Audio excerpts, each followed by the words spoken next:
जत तालुक्यात आज जिल्हा परिषद व पंचायत समितीचे अर्ज भरण्यासाठी रणधुमाळीला झाली जोरदार सुरुवात.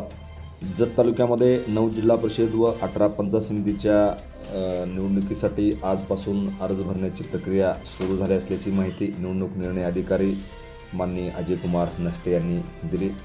जत तालुक्यामध्ये जिल्हा परिषद व पंचायत समितीच्या निवडणुकीचा थरार आता सुरू झालेला आहे. त्यामुळे महापालिकेची निवडणुकीची प्रक्रिया अंतिम टप्प्यात आली असतानाच आता जिल्हा परिषद आणि पंचायत समितीच्या निवडणुकीची रणधुमाळी सुरू झालेली आहे. राज्य शासनाने 2 दिवसापूर्वी जिल्हा परिषदेच्या निवडणुकीचा कार्यक्रम जाहीर केला. शुक्रवारी अर्ज दाखल करण्यात येणार आहेत. जिल्हा परिषदेच्या सांगली जिल्ह्यामध्ये 61 गटासह पंचायत समितीच्या 122 गणासाठी सुद्धा उमेदवारी अर्ज दाखल करण्याची प्रक्रिया आजपासून सुरू होणार आहे. ओबीसी आरक्षणाबाबत न्यायालयात याचिका दाखल केल्याने स्थानिक स्वराज्य संस्थांच्या निवडणुका काही वर्षापासून रखडल्या होत्या.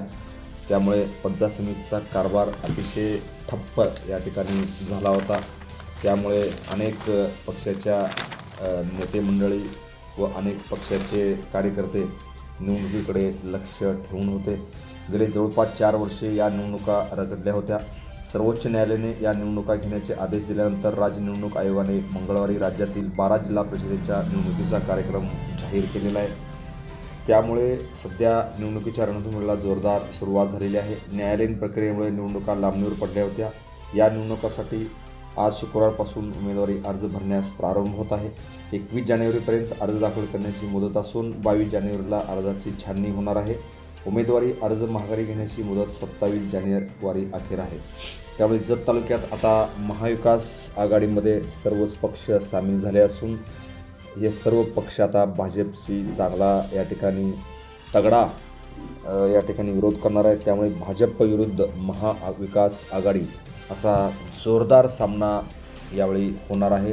त्यामुळे विद्यमान आमदार गोपीचंद पडळकर यांच्या विरोधात 2 माजी आमदार व अनेक पदाधिकारी आता विरोधात ठाकल्याचे सध्या दिसत आहे.